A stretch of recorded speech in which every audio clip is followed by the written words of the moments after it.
Boa noite, doutor Carlos. Boa noite, meu amigo Vitor. Demoramos um pouco até conseguir a conexão aqui, mas deu tudo Sempre certo. tem esse probleminha inicial. Faz Tu, parte vai, do tu novo vais mundo. gravar aí? Sim, eu acho que é ao final. Tá. Ao final aparece a opção de gravar, se eu não me engano. Tá bom, Vamos aguardar maravilha. enquanto o pessoal vai ingressando. Agora, qual é o máximo que ficou de tempo, hein? Agora não precisa ficar limitado a 1 hora, né? Ah, não? Não, acho que se passa um pouquinho, parece que não tem problema, né? Ah, Eu que tenho boa minhas notícia. dúvidas. Vamos lá.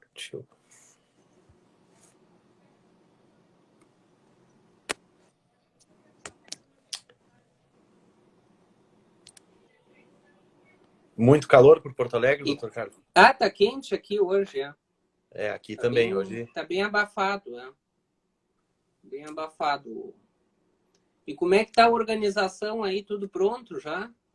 a todo vapor. Estamos nos momentos finais aí para dar início ao congresso já. Temos poucos Que dias aí coisa pela boa. frente. As Já inscrições encerraram continuam as abertas. inscrições? Não, Continua aberto. até dia 28 e temos até dia 20 para submissão de resumos, né, para o pessoal que se interessar. Que maravilha. Então, Coisa boa. conseguimos fazer uma prorrogação ali para garantir a todos ali a possibilidade de participar. Sim. Então, Que conseguimos bom. bons nomes também. E aí também tem que divulgar bastante nas universidades, né? A gente tem feito isso. Esse ano, na verdade, desde o ano passado, né, que já foi o evento online, a gente achou que ia ter uma baixa significativa no número de inscrições, mas conseguimos manter até, então tá tudo correndo como Muito esperado. bom. Bom, vamos dar início, aproveitar que a gente já tem, o pessoal está entrando ainda, mas já temos um quórum para começar. Bom, eu vou começar me apresentando a todos. Meu nome é Vitor Zimmermann, faço parte da organização do Congresso de Ciências Criminais da Serra Gaúcha. A gente tem feito algumas lives, enfim, com palestrantes renomados para falar de assuntos contemporâneos e, com isso, justifica a presença do Dr. Carlos Velho Masi aqui com a gente também. Eu vou, Carlos, se me permite, eu vou resumir o teu currículo, porque senão nós não teríamos tanto tempo assim, é um currículo bastante grande. Bom, o Dr. Carlos é mestre e doutorando em Ciências Criminais pela PUC-RS, especialista em Direito Penal e Política Criminal, né, Sistema Constitucional de Direitos Humanos pela URGS, especialista em Direito Penal Econômico pela Universidade de Coimbra, especialista em Ciências Penais pela PUC-RS, especialista em Direito Penal e Processual Penal pela Unicinos e é bacharel em Ciências Jurídicas e Sociais pela PUC-RS. Também um velho amigo da casa, a gente já fez uma live no ano passado que foi sensacional, falamos sobre justiça negociada na advocacia criminal. Hoje trouxemos um tema também bastante recente, que são os crimes virtuais, né? Nós temos aí algumas modificações recentes na lei que são de fundamental importância para a vivência, para o dia a dia, e que a tendência é justamente essa, né? Com o passar do tempo, comecem a aparecer ainda mais situações que envolvam tecnologia, que envolvam lei de proteção de dados, etc. Então, pessoal, com isso, eu aproveito, antes de passar a palavra ao Dr. Carlos, para informar a todos que a data final de submissão de resumo expandido, para quem tiver interesse, é no dia 20/10, né? Nós temos mais 6 dias pela frente ainda, tem um tempo considerável. As inscrições do congresso vão até o primeiro dia do evento, ou seja, até dia 28. Enfim, demais informações vocês podem consultar, tem no nosso Instagram ali, com um linkzinho na biografia que vai direcionar até onde tem todas as informações. O congresso vai acontecer no dia 28 e 29 deste mês, tá? Então estamos bem próximos aí, conseguimos alguns palestrantes renomados, bastante gente qualificada e que com certeza tem muita coisa a agregar no nosso conhecimento. Então, doutor Carlos, passo a palavra ao senhor para que nos conte um pouco, nos retrate acerca dos crimes virtuais. É uma honra poder lhe ouvir. Obrigado. Muito obrigado. Quero primeiramente agradecer muito o convite para participar aqui desse evento preparatório ao 4º Congresso de Ciências Criminais da Serra Gaúcha, que é um congresso que já adquiriu um renome não só no estado do Rio Grande do Sul, como em outros estados também, pela qualidade dos palestrantes que são convidados e pela qualidade também da organização que eu gostaria de referendar aqui. Então, para mim é uma honra poder colaborar. Também o meu escritório, Camargo e Mazzi, temos a alegria de poder ser um dos patrocinadores do Congresso. Então, para nós é motivo de muita satisfação poder, de alguma forma, colaborar para que este evento tão importante, para também estimular as ciências criminais na Serra Gaúcha, que também é um reduto de muitos pesquisadores da área, que isso possa, de fato, se perpetuar. Então, para mim, sempre uma alegria, estou sempre à disposição dos amigos para retornar e conversar aqui com você sobre algumas das nossas inquietações na área das ciências criminais. E agradeço ao meu amigo, Dr. Vitor Zimmermann, pelo gentil convite e por estarmos aqui mais uma vez em uma live tratando de temas atuais que envolvem o direito penal, o processo penal e a advocacia, que é o meu local de fala. O tema que me propus tratar é um tema bastante atual e bastante amplo, que diz respeito aos crimes digitais. Eu gostaria de fazer uma pequena introdução, primeiro, assim, dando um panorama geral do que se poderia entender por essa criminalidade, criminalidade virtual, cibercriminalidade, e, de alguma forma, trazer isso de modo mais objetivo para dentro da nossa legislação e também para alguns aspectos práticos com os quais temos nos deparado nos últimos tempos. Aí, tudo muito potencializado pela situação de pandemia, que, obviamente, fez com que este tipo de delito se propagasse ainda mais. Primeiro, nós temos que levar em conta, no estudo deste tipo de crime, que nas últimas décadas houve um exponencial aumento da virtualização das próprias relações sociais. Então, novos meios de comunicação entre as pessoas fizeram com que nós tivéssemos novas relações. As novas formas de troca, tanto de mercadorias, quanto as formas como as pessoas se comunicam e interagem entre si, elas, obviamente, acabam tendo um impacto sobre condutas que podem vir a ser ilícitas, no sentido de poder atingir bens jurídicos que a sociedade passa a entender como necessários de serem tutelados pelo direito penal. Porque, muito brevemente, nós temos que entender que o direito, como um reflexo da nossa sociedade, e mais especificamente o direito penal, acaba por tutelar aquelas condutas que colocam em risco interesses sociais que nós consideramos aqueles mais relevantes para o desenvolvimento das nossas relações. Então, quando se fala que há um aumento do número de condutas que são criminalizadas, isso é apenas um reflexo da expansão da própria complexidade das relações em sociedade.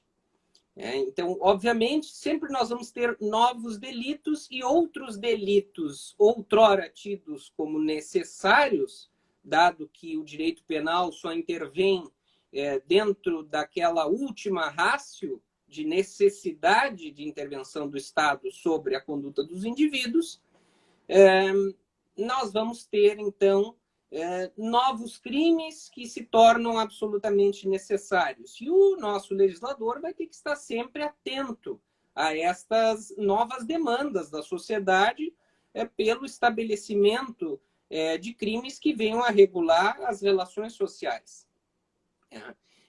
Então, essas novas formas de comunicação que geram novas necessidades de crime e essa virtualização das relações sociais coloca um novo cenário. Um cenário em que nós temos a rede mundial de computadores, a internet, como um efetivo espaço novo que precisa, de alguma forma, ser regulamentado, que não pode, que precisa ter regras sobre como nós vamos atuar neste espaço de convivência. Então, é dentro deste contexto que surge nas últimas décadas que nós passamos a ter uma necessidade de intervenção do direito penal para tutelar essas condutas e também do processo penal para efetivar a persecução dos delitos que são praticados neste meio. Então, nós vamos ter condutas que passam a ser realizadas em meio virtual, que são condutas outrora clássicas do direito penal e que passam a ter o meio virtual, a internet, como uma possibilidade de execução muitas vezes mais gravosa.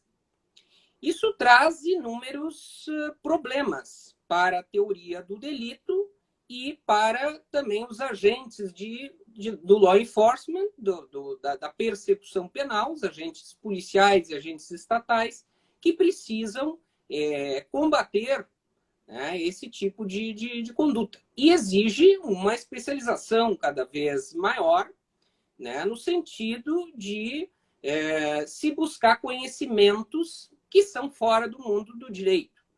Conhecimentos da informática, conhecimentos tecnológicos, que vão ser importantes para quem atuar dentro deste tipo de criminalidade e também para aqueles que quiserem estudá-la.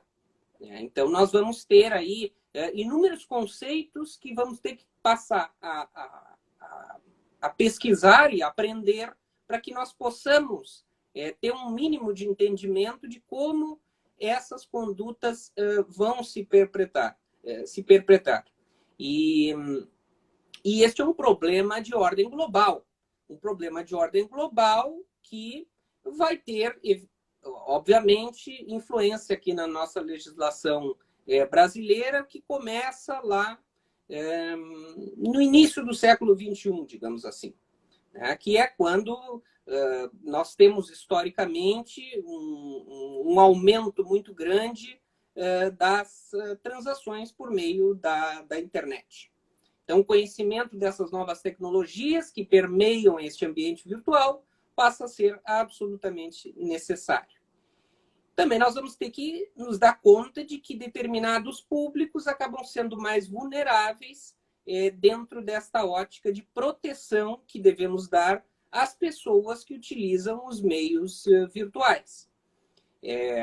Geralmente se fala que os crimes praticados por meio da internet atingem pessoas mais vulneráveis, como as crianças, como os idosos, como pessoas com menor instrução. E essas pessoas, por mandamento constitucional, precisam efetivamente ter as suas liberdades tuteladas dentro desta realidade virtual. Então, nós vamos ter uma série de princípios aqui que vão entrar em colisão, que nós vamos ter que saber fazer a devida ponderação a fim de que eles sejam efetivamente tutelados. O direito ele surge dentro deste contexto que é estranho à realidade jurídica, ele surge, como eu vinha falando, a fim de tentar regulamentar,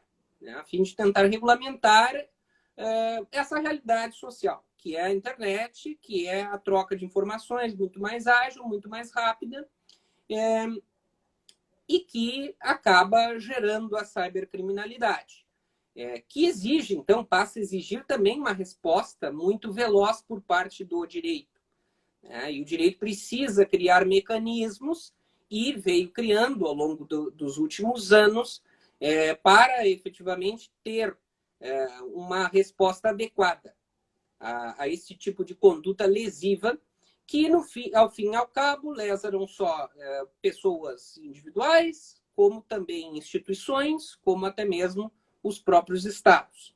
Hoje, a potencialidade danosa de condutas que ocorrem pela internet chega a ser difícil de mensurar, né? E isso tratando algumas características da cibercriminalidade, que eu gostaria de falar assim, muito genericamente, sem nenhuma pretensão de esgotamento para fins de uma live, me parece que o primeiro ponto que nós temos que ter bem delimitado em termos de característica desta criminalidade é o fato de que ela tem uma potencialidade que é muito superior àquela potencialidade danosa dos delitos do direito penal clássico, porque ela pode afetar um número de pessoas muito superior, de modo geral. Quando hoje e dando alguns exemplos, assim, que gostaria de trazer alguns exemplos, quando hoje nós falamos, por exemplo, da instalação de um ransomware dentro de um sistema, de um tribunal, que acaba causando uma desestabilização total de um sistema do Poder Judiciário, qual é o potencial danoso disso, em termos econômicos e extra-econômicos também? Então, é muito difícil de mensurar, né, o potencial disso. Quando nós falamos na cyberespionagem ou na espionagem industrial, que utiliza também de redes privadas, etc., também é muito difícil mensurar um prejuízo econômico. Então, essa é uma característica bastante importante da criminalidade digital, no sentido de que os danos efetivos, os danos sociais, os danos econômicos são de difícil mensuração. Evidente que podem haver crimes que afetam determinadas pessoas isoladamente, mas nós temos que ter consciência de que certos crimes ocorrem numa escala que torna muito difícil alguns aspectos que nós tínhamos lá no direito penal clássico muito bem delimitados. Por exemplo, a materialidade e a autoria delitiva, que na cybercriminalidade se tornam problemas de difícil delimitação.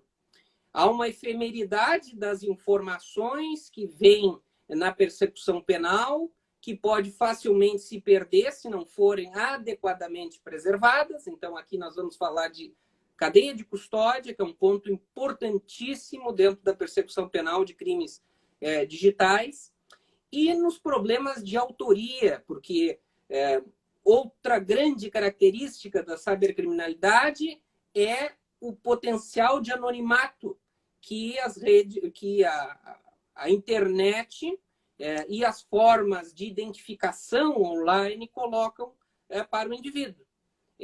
Claro que existe uma falsa percepção geral do anonimato no meio virtual, né? Porque hoje nós temos alguns mecanismos tecnológicos de identificação das pessoas por trás daqueles atos praticados por meios digitais, mas, sem dúvida alguma, há um problema muito grande nas questões envolvendo extraterritorialidade, nas questões que envolvem jurisdição, no meio informático, e isso revela um claro problema na produção da prova, né? Este problema do anonimato e o problema da autoria delitiva nos crimes digitais. E outra questão bastante importante, uma característica dessa cybercriminalidade, as variados meios de realização, né? as diversas formas pelas quais ela pode ser realizada, que se tornam cada vez mais complexas, porque a todo momento nós temos um aumento das espécies de dispositivos eletrônicos que podem ser utilizados para a prática de crimes, né? Hoje em dia se fala aí, nós temos, pode acontecer um crime por meio de drones, pode acontecer um crime por meio de acesso nós temos hoje, o celular não é mais apenas o celular, ele pode estar num dispositivo que é ao mesmo tempo um relógio. Então, aquilo ali somado também à existência hoje de toda uma questão que envolve a inteligência artificial, pode ser um meio que torna mais complexo os tipos de crimes que podem ocorrer neste ambiente virtual.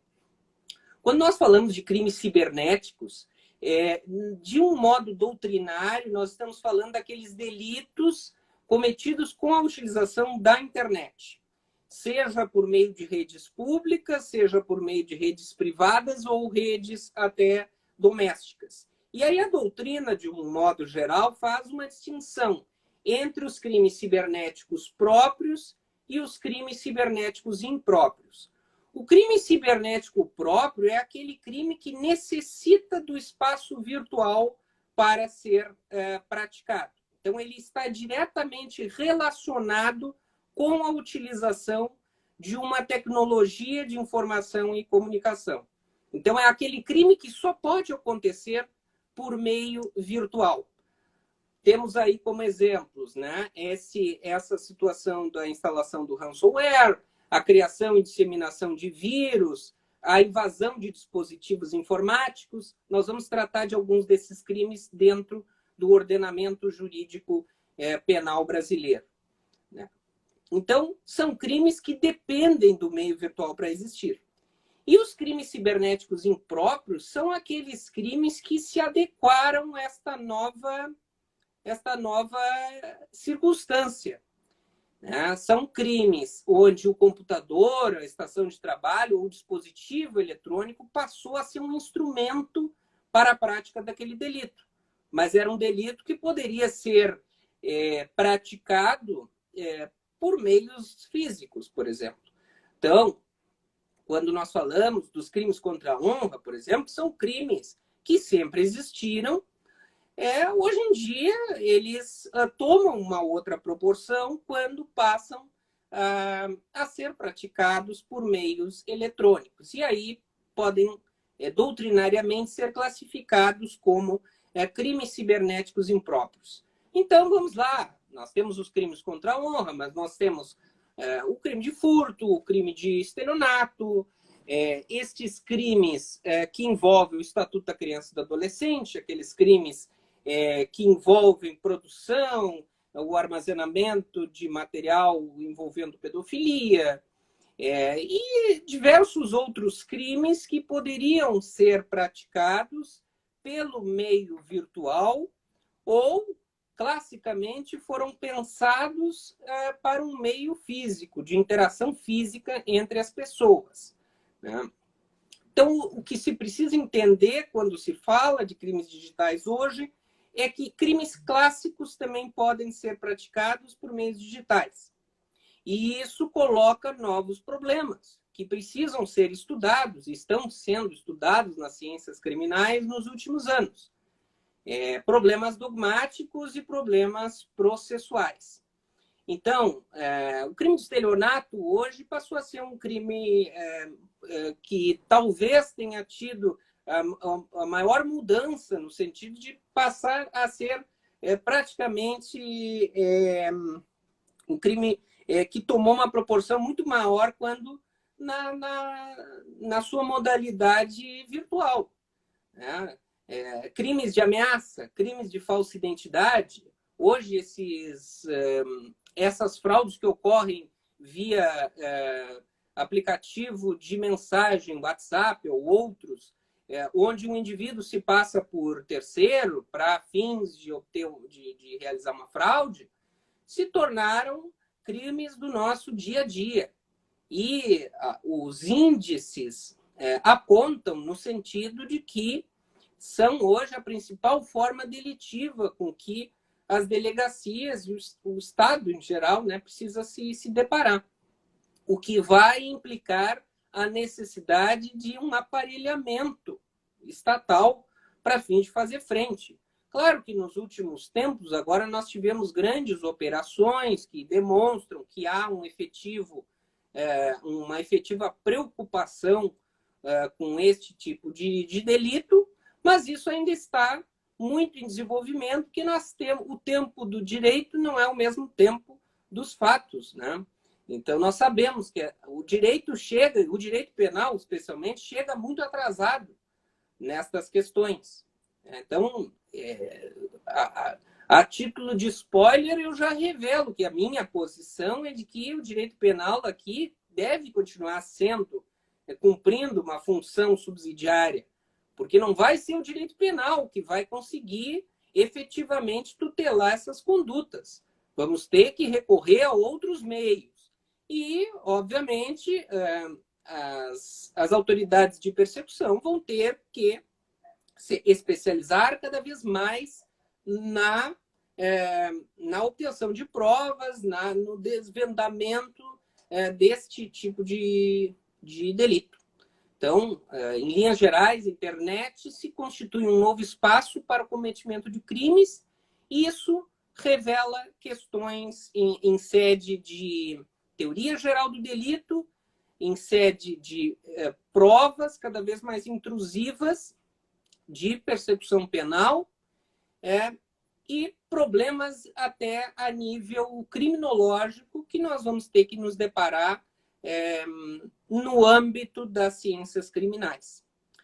A título de conhecimento e informação, historicamente nós tivemos um tratado internacional que foi o marco inicial na questão envolvendo cibercriminalidade a nível global, que foi a Convenção de Budapeste, que é um tratado de 2001, primeiro tratado sobre cibercrimes, no âmbito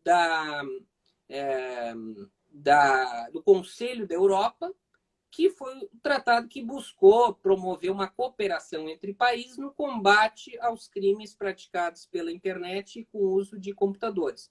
O Brasil não é signatário deste tratado, desta convenção, embora outros países da América Latina o sejam, mas ele serviu assim como um primeiro marco no sentido de uma estruturação do combate a crimes cibernéticos, de aspectos processuais. Então, ele é um marco a ser estudado na cooperação internacional envolvendo esse tipo de delito, que é algo extremamente importante, porque, como eu já adiantei um pouco, existem muitas questões envolvendo diversas jurisdições, né, que não é incomum que esses crimes possam ser praticados de qualquer lugar do planeta e venham a ter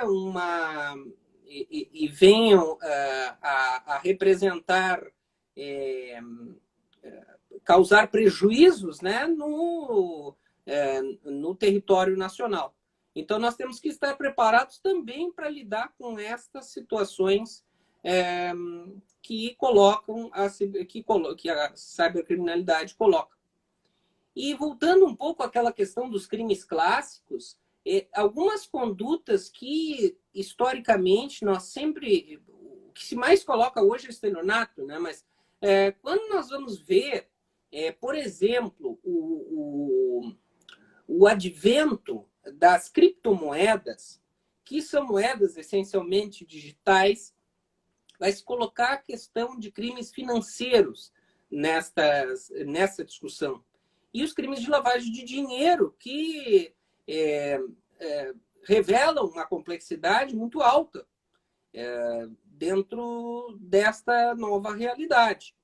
Então, vai se precisar adaptar algumas coisas em termos do direito penal e em termos do processo penal para que nós possamos fazer frente a esse tipo de crime, né?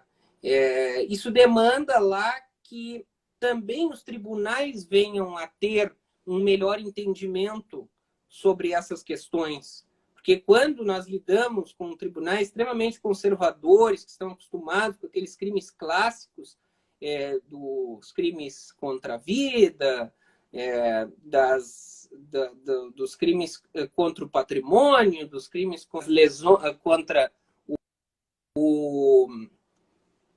contra a honra por meios físicos, por meio de jornais ou presencialmente, etc.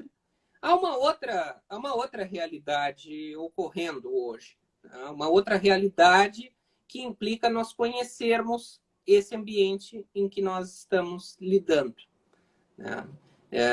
E aí a legislação brasileira, o nosso legislador, a partir destes primeiros incentivos internacionais, começou ao longo dos anos, já na última década, a trazer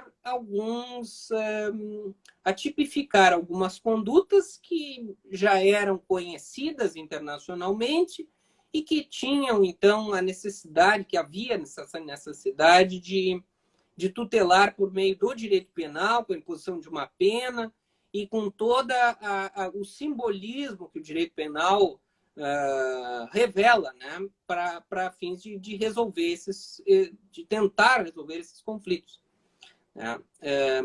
A primeira lei brasileira que tratou de crimes cibernéticos, que inclusive ficou conhecida como Lei dos Crimes Cibernéticos, foi a Lei 12.737, que foi uma lei que surgiu após um episódio que envolveu a atriz Carolina Dickmann. Essa lei ficou conhecida como Lei Carolina Dickmann, uma lei que ficou bastante famosa, né, porque houve uma invasão ali do celular da atriz e, a partir disso, houve o vazamento de fotos íntimas.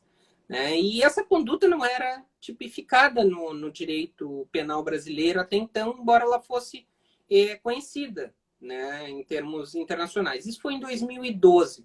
Então, surgiu lá o artigo 154A do Código Penal, que é aquele crime de invasão de dispositivo informático. Então, esse é um crime cibernético próprio, né? Invadir dispositivo informático de uso alheio, conectado ou não à rede de computadores, com o fim de obter, adulterar ou destruir dados ou informações sem autorização expressa ou tácita do usuário do dispositivo, ou instalar vulnerabilidades para obter vantagem ilícita. Neste ano, esse crime passou por uma alteração, né, que nós podemos tratar mais adiante na evolução. Esse é um crime, vocês vejam que ele é bastante complexo e que demanda uma persecução, uma investigação muito detalhada, que não raro vai precisar de perícias técnicas, né? Então, nós vamos ter que nos socorrer de experts nesta área, na área de informática, para que possam efetivamente nos dizer o que aconteceu naquela situação. E várias outras condutas acabaram incluídas ao longo do tempo também nesse tipo penal, nesse artigo de lei, né? Quem produz, oferece, distribui, vende ou difunde dispositivo ou programa de computador com o intuito de permitir a prática da conduta definida no caput. Então, aquele que produz um programa destinado, né, à invasão de dispositivo informático também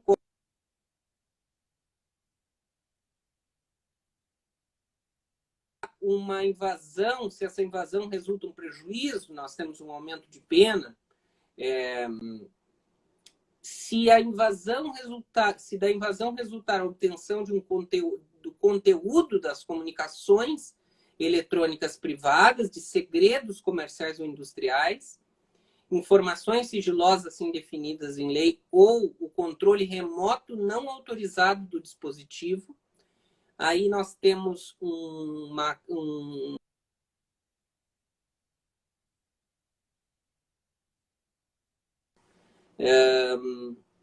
e também temos outras hipóteses aqui de situações, quando houver divulgação comercialização ou transmissão a terceiros dos dados ou informações obtidos, né? Quando determinadas pessoas forem afetadas por esse crime. Então, assim, uma das coisas importantes para o operador do direito é ter conhecimento dessas condutas, que determinadas condutas são efetivamente criminalizadas no ordenamento jurídico pátrio.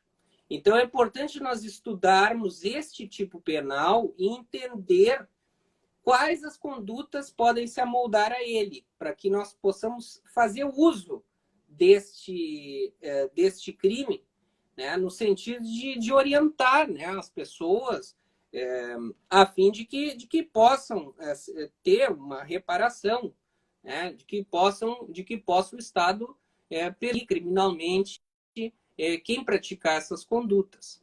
Essa mesma lei, Carolina Dickmann, também inseriu um parágrafo no artigo 266 do Código Penal, que é o crime de interrupção ou perturbação do sinal telegráfico, telefônico, informático, telemático ou de informação de utilidade pública. Então, com essa alteração, passou a ser crime também a conduta de quem interrompe serviço telemático ou de informação de utilidade pública, ou impede ou dificulta-lhe o restabelecimento. Então, vejam como é uma conduta aqui que vai acabar lesando ali um serviço de utilidade pública que é exercido por meio virtual, né? Porque hoje nós temos inúmeras questões que podem ter um reflexo muito grave, né? Houve casos aí de invasão de sistemas de hospitais, etc., hospitais públicos, por exemplo, que se interromper o serviço de navegação, ou sistema, ou algo assim, isso pode causar um prejuízo gravíssimo, né? Até lesando a própria incolumidade ali das pessoas vinculadas a esses serviços, né? Então, são condutas bastante graves. Também ele inseriu lá o crime de falsificação de cartão. Porque hoje em dia o cartão de crédito ou débito passou a ser o meio de utilização de moeda mais frequente que nós temos. Agora, imagine, vem com esta alteração causada pelo Pix, né, por novas formas, novos meios de pagamento, se torna cada vez mais rápido e a possibilidade de haver alguma fraude, né, nesses novos meios de trocas, né? Então, o legislador começou a ter uma preocupação com essas condutas. Isso começa lá em 2012. No mesmo ano, surge uma lei que cria delegacias especializadas. Depois, em 2014, vem a lei que estabeleceu os princípios, garantias, direitos e deveres do uso da internet no Brasil, que foi o Marco Civil da Internet, que é a Lei 12.965. Essa lei ela passa a trazer uma série de obrigações para os servidores, provedores, etc., que o colocam, que os colocam também como garantidores dos direitos, né, dentro desse meio virtual. Então, lá nós temos artigos que passaram a reger as condutas, né, no meio da internet no Brasil, e a guarda dos registros de conexão, a responsabilidade pelos danos decorrentes do conteúdo gerado por terceiros, as requisições judiciais de registros, que é algo que nós temos utilizado muito hoje em dia na apuração de crimes contra a honra. Então, isso tudo veio com o Marco Civil da Internet, que cada vez mais vem sendo utilizado no judiciário.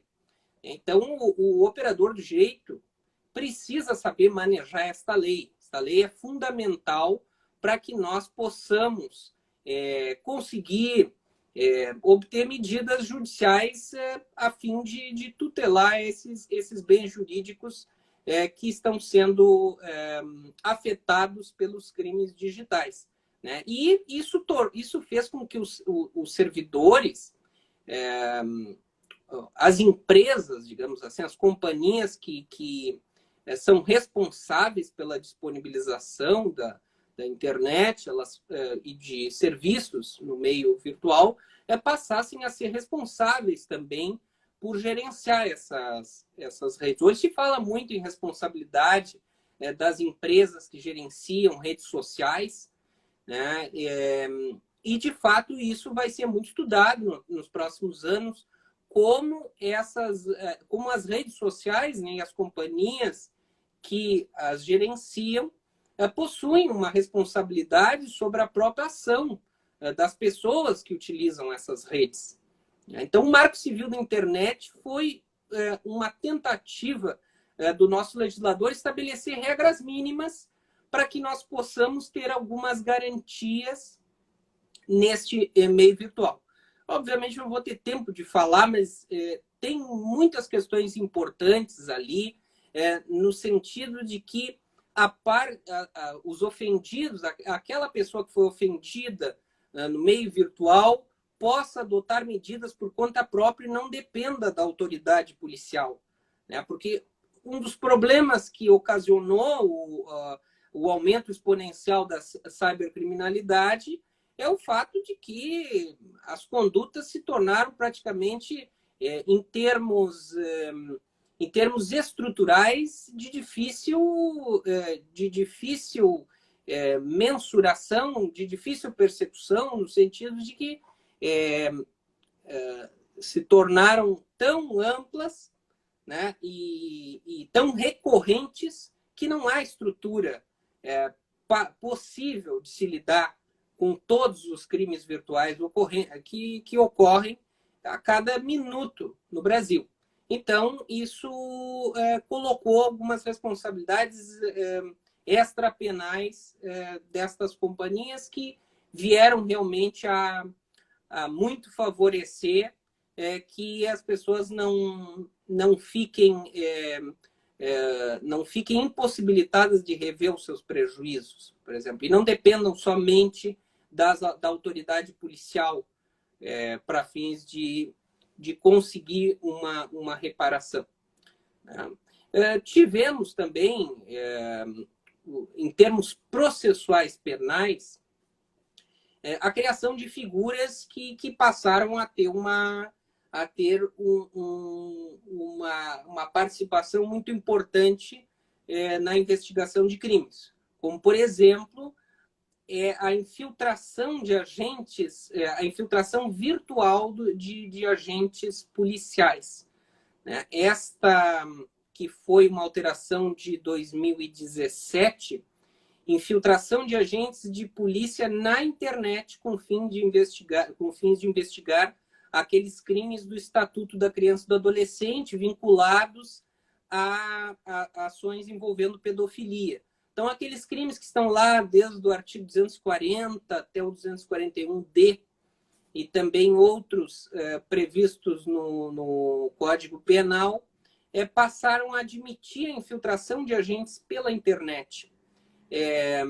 Isso foi uma alteração muito importante em termos de meio de produção de prova, porque representou uma quebra daqueles meios clássicos, né, de obtenção de elementos indiciários, né? Porque se nós dependermos somente de depoimentos, por exemplo, que é ainda o meio de prova mais clássico do processo penal, neste meio virtual nós não vamos muito longe, não vamos conseguir chegar à apuração de delitos extremamente complexos que, como eu disse, envolvem outras jurisdições, envolve uma complexidade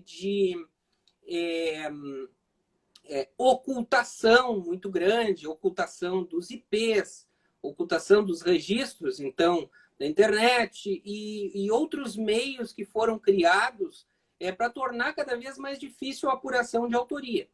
Então, essa infiltração de agentes foi um meio utilizado, um meio de obtenção de prova, que foi admitido pelo legislador nacional para fins de tentar fazer um pouco frente a essas novas condutas ali que mais vinculados à criminalidade envolvendo criança e adolescente. Muito brevemente, já indo para o final e chegando aqui já em 2021, nós tivemos essa lei agora em 31 de março, que foi a Lei 14.132, que foi uma lei que revogou lá a perturbação de tranquilidade lá da Lei das Contravenções Penais e criou o tipo penal da perseguição, né? O tipo que também é conhecido como stalking, né? Que é um crime que não precisa necessariamente ser realizado por meio virtual, mas cuja a vinda para o ordenamento jurídico brasileiro muito se deve a uma perseguição que começa nas redes sociais, que começa nesse meio virtual, que é muito mais intrusivo, né? Que consegue invadir a privacidade da pessoa de forma muito mais grave do que se nós dependêssemos de meios físicos. Então, esse artigo 147A do Código Penal veio dentro desta linha de crimes que, com a pandemia, ganharam muita evidência, né, no direito penal brasileiro. Sem esquecer que a Lei Geral de Proteção de Dados, também junto ao Marco Civil da Internet, foi um avanço importante, né, na legislação brasileira, no sentido da possibilidade de nós termos algum resguardo quanto a essas condutas praticadas por meios virtuais. E depois nós chegamos em maio de 2021, quando a Lei 14.155 traz algumas outras condutas, como uma inclusão lá no artigo 155 do parágrafo 4º, que equipara o furto mediante fraude aquele cometido por meio de dispositivo eletrônico ou informático, conectado ou não à rede de computadores, com ou sem violação de mecanismo de segurança ou utilização de programa malicioso ou qualquer outro meio fraudulento análogo. Então, aqui vejam outro crime cibernético próprio que o legislador reconheceu no ordenamento jurídico pátrio e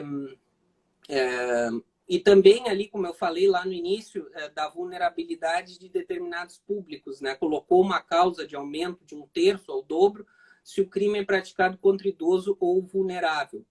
E essa lei também trouxe o crime de fraude eletrônica, que é uma forma de estelionato, que está lá no artigo 171, parágrafo 2º-A, que é quando a fraude é cometida com a utilização de informações fornecidas pela vítima ou por terceiro, induzido a erro por meio de redes sociais, contatos telefônicos ou envio de correio eletrônico fraudulento, ou qualquer outro meio fraudulento análogo. Então, não é só por meio virtual, mas há uma prevalência desta forma que justificou a inclusão desta previsão no crime de estelionato, né? E também estelionato contra idoso ali, né? Quanto isso aí, esses grupos mais vulneráveis também tiveram uma atenção do legislador nos últimos anos, né? E também nós não podemos esquecer, só para complementar esse panorama assim, dos crimes cibernéticos nos últimos anos no Brasil, muito breve, obviamente, foi que ocorreu, em abril deste ano, a derrubada dos vetos do pacote anticrime, que é a Lei 13.964, de 2019, foi vetada em alguns pontos pelo presidente da República, e com essa derrubada dos vetos no Congresso Nacional, nós tivemos algumas previsões ali, por exemplo, nos crimes contra a honra, se o crime é cometido ou divulgado em quaisquer modalidades das redes sociais da rede mundial de computadores, aplica-se em triplo a pena. Então, vejam aqui o uso do direito penal de forma muito evidente, né, para passar um recado, né, de que esses crimes praticados por meio de redes sociais mereceram uma atenção especial do legislador, né, a fim de tornar as condutas bastante sérias. E aí as penas realmente, quando se aplicam em triplo, né, há até um questionamento em termos de proporcionalidade. E também em 2021 houve uma inclusão daquele crime lá do Código Eleitoral, que é o artigo 323, são as fake news eleitorais, né, que é o crime de divulgar na propaganda eleitoral durante o período de campanha eleitoral fatos que sabem verídicos em relação a partidos ou candidatos capazes de exercer influência perante o eleitorado. Em 2021, veio uma causa de aumento de pena de 1/3 até a metade, quando o crime é cometido por meio da imprensa, rádio ou televisão, ou por meio da internet ou rede social, ou é transmitindo em tempo real. Então, aqui nós, fazendo essa live, aqui podemos, daqui a pouco, num período eleitoral, estar, né, sujeitos a um aumento de pena, caso falemos mal de algum político, né? Ou revelemos alguma impropriedade, aqui, alguma inverdade. Então, também esse fenômeno das fake news é algo que precisa ser bastante estudado no âmbito das ciências criminais, no que concerne aos delitos digitais, né? E ainda vai ganhar melhor previsão no nosso ordenamento, porque nós não podemos ficar apenas no âmbito dos crimes contra a honra e, eventualmente, ali no crime de associação criminosa para a prática desses delitos, que são crimes que talvez não concentrem toda a potencialidade danosa que estas condutas podem ter, porque não só porque possuem penas relativamente brandas, mas também porque talvez não concentrem toda a necessidade de determinação que o direito penal exige, né, na tipificação de condutas. Então,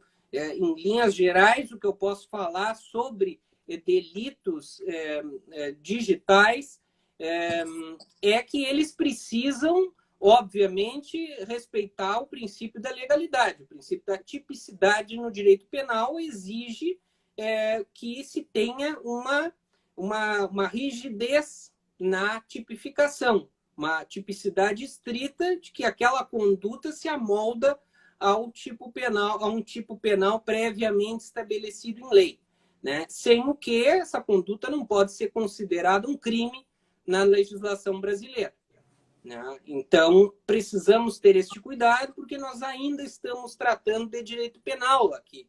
Querendo ou não, nós estamos numa seara diferente, com novos conceitos, com necessidade de uma atuação mais veloz e com outras influências, até em termos criminológicos, como eu falei, que precisam ser consideradas para nós entendermos essa interação em meios virtuais, mas precisamos saber que, quando se trata de direito penal, é preciso ter alguns respeito a princípios e direitos e garantias fundamentais mínimos e princípios que regem esta disciplina, seja no seu âmbito clássico, seja neste âmbito moderno e contemporâneo do direito penal, que também vai exigir que tenhamos esta compreensão desses princípios fundamentais.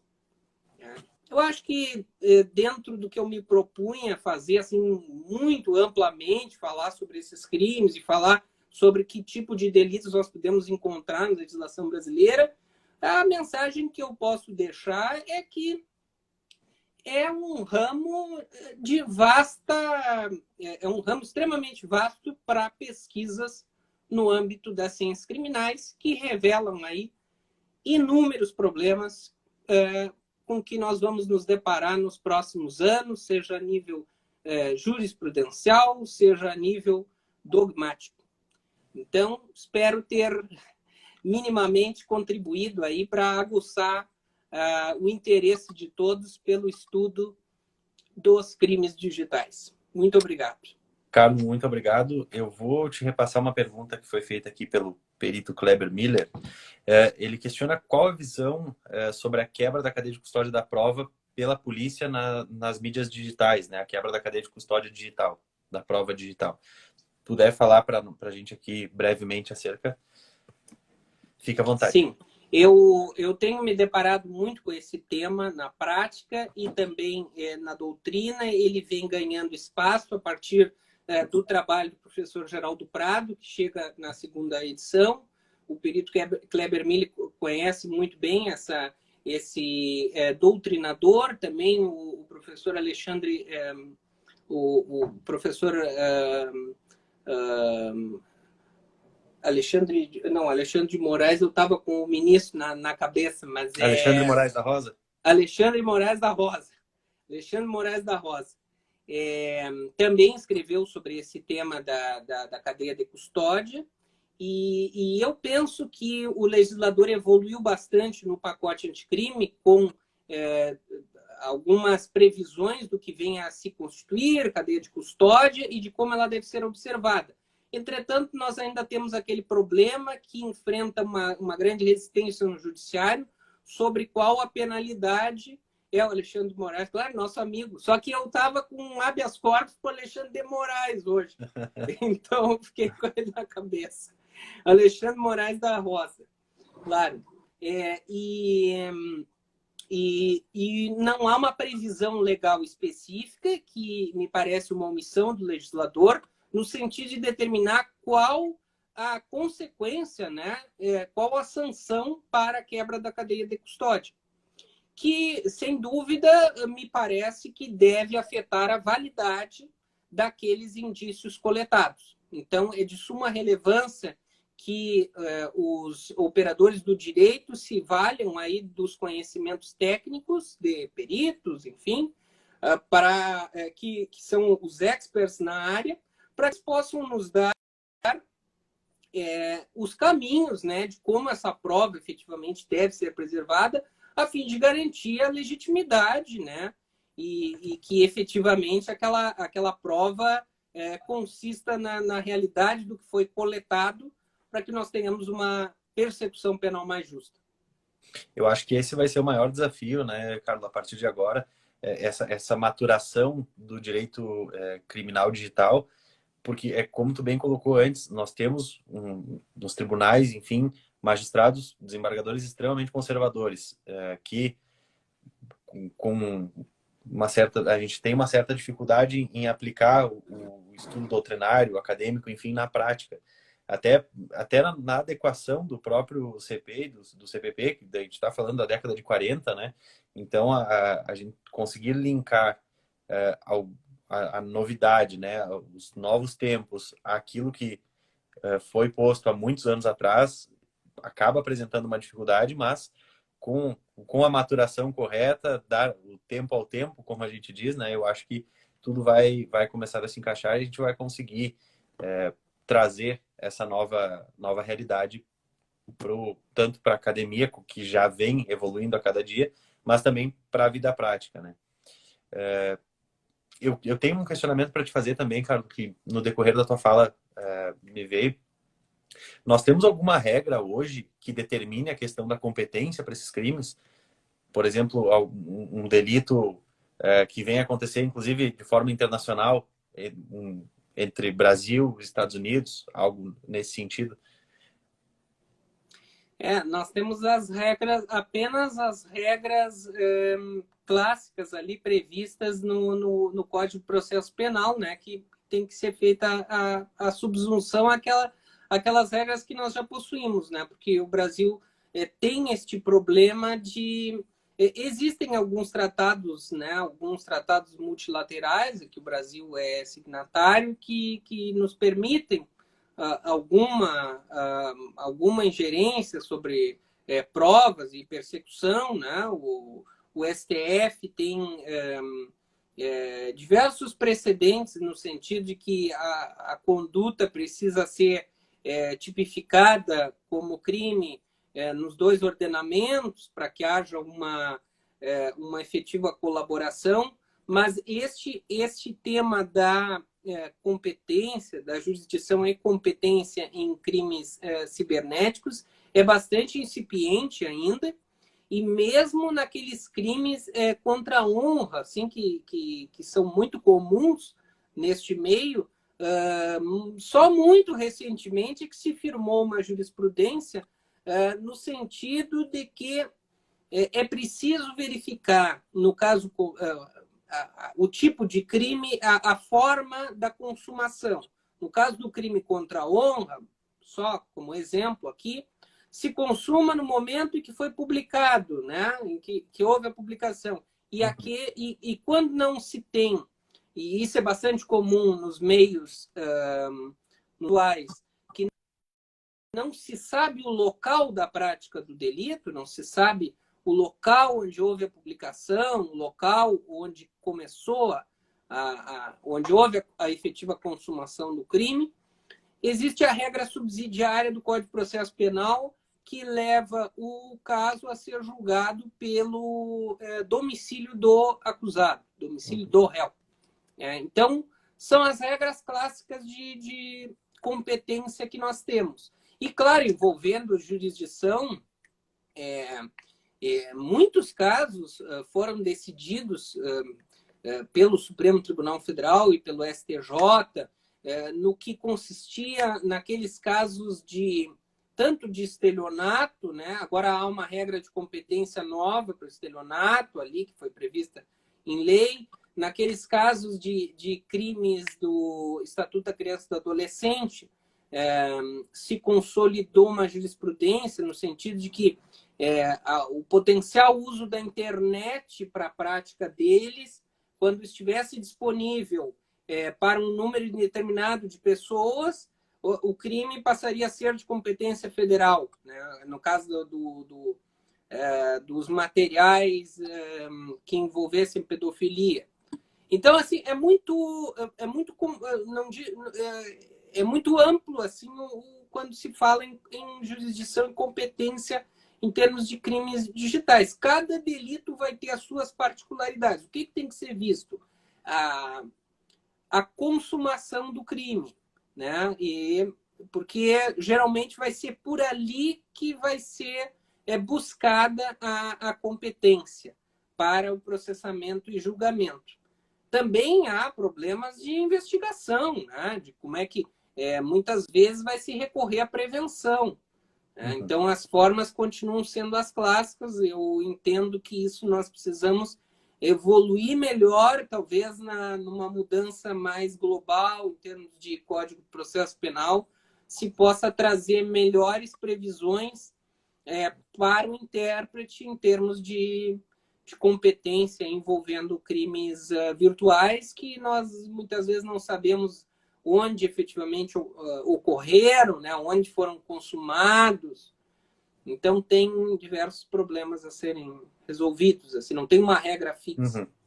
Eu acho que a necessidade de maturação é evidente, né, da nossa legislação, do ordenamento jurídico penal, enfim, até para que não se tenha, como o professor Jacinto Coutinho diz, uma colcha de retalhos, né, que é o que a gente tem hoje, mas que, como é um futuro que distingue muito do que tem-se até hoje no Código Penal e de Processo Penal, talvez seja esse um marco interessante para começar a ter uma mudança significativa nos padrões legislativos, né? Hoje a gente tem, no Rio Grande do Sul, temos só uma divisão do DEIC, né, que é a Delegacia de Repressão aos Crimes Informáticos, aí em Porto Alegre, inclusive. Então, também acredito que haja necessidade de um incentivo governamental com base nisso, para que se possa preparar tanto em questão de efetivo funcional, como de tecnologia da própria polícia, de uma forma antecedente aos novos delitos que estão por vir aí. Com certeza, muita coisa está por vir ainda com relação aos crimes informáticos. Quem estuda a criminalidade organizada geralmente se depara com a constatação de que o crime organizado ele sempre está um passo à frente da persecução penal. Então, as formas de realização de condutas delitivas vão ser sempre mais complexas do que a nossa capacidade de investigação. Né? Então, nós vamos ter que dar conta do que já está acontecendo, né?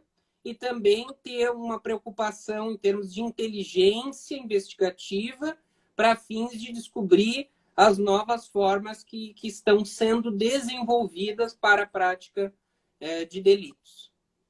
E até para o crime de, por exemplo, de estelionato, como tu bem colocou antes, hoje o Pix é a melhor ferramenta para acontecer isso, né? A gente temos vítimas até hoje que caem no golpe do bilhete premiado. E eu acho que essa questão, por exemplo, do estelionato utilizando o aparelho telefônico, enfim, se passando por outras pessoas, vai se perpetrar pela vida toda. Uma migração. A criminalidade, quando ela é organizada, ela está sempre migrando para campos não explorados ainda. Uhum. Então, isso é natural do crime, que quem vá praticar essas condutas esteja sempre procurando novos meios. E muitas vezes esses meios são tão elaborados que não encontram nenhum paralelo na legislação. Essa aqui é a questão que a gente tem que também se atentar a isso, porque aí pode ficar em um limbo, né, de uma conduta que não é criminalizada e ainda assim representa uma afronta a direito fundamental de alguém, né, de uma vítima, e que o que pode acontecer muitas vezes é as autoridades quererem a todo custo enquadrar aquilo ali, né? Subsumir a uma determinada norma que não se aplica. Então, aí nós vamos ter uma violação de princípio clássico do direito penal, que é a tipicidade. Isso nós também temos que ficar bastante atentos, porque nós não podemos desvirtuar o direito penal nesta ânsia de buscar soluções, né, para esses novos conflitos. São delitos que o direito penal não alcança, né? Na redação como está posta até hoje. Bom, Carlos, agradeço a tua participação. Acho que já passamos aqui do tempo. Deixa eu só ver se não temos mais nenhuma pergunta. É isso aí. Agradeço a tua participação, Carlos, mais uma vez aqui conosco para falar de um tema extremamente contemporâneo que, bom, como foi exposto aqui durante todo esse tempo, vem a cada dia que passa ganhando mais campo no direito penal, né? Então, eu te agradeço muito, agradeço tu de pronto já ter aceito o convite para participar, eu agradeço em nome da comissão organizadora do evento. Agradeço também aos apoiadores, né, aos nossos patrocinadores, em especial ao escritório Camargo e Mazzi, que é do Dr. Carlos. Aproveito para reforçar que o evento vai acontecer no dia 28 e 29 deste mês. Temos prazo para inscrição até no dia 28, que é o primeiro dia do evento. Então, quem ainda não se inscreveu, pode ir lá, tem o link na biografia do nosso Instagram aqui. É só se inscrever. Temos prazo até dia 20, mais 6 dias, para submissão de resumos expandidos, que também conta com edital já publicado há algum tempo no site. Fiquem à vontade para conferir as regras, enfim, e se inscreverem. Deixo também o convite a todos. No mais, agradeço a todos que nos acompanharam aqui por todo esse tempo. Carlos, mais uma vez, muito obrigado. Contamos com a tua presença no evento também e, se tudo der certo, ano que vem nós estaremos com a 5ª edição aí presente. Tá bom? Muito, muito obrigado, Vitor. Sempre um prazer para mim. Desejo um excelente congresso. Parabéns a ti e a toda a organização. E contem sempre conosco aqui para apoiar esse importante encontro aí de promoção desta área que nós tanto amamos, que são as ciências criminais. Um grande abraço e sempre à disposição. A casa é tua, Obrigado Carol. a todos que nos ouviram aí hoje. A casa é sua. Obrigado. Até Um breve. abraço, Vitor. Um abraço, A Carlos. todos. Abraço a todos. Tchau, Até tchau. mais. Boa noite. Boa noite.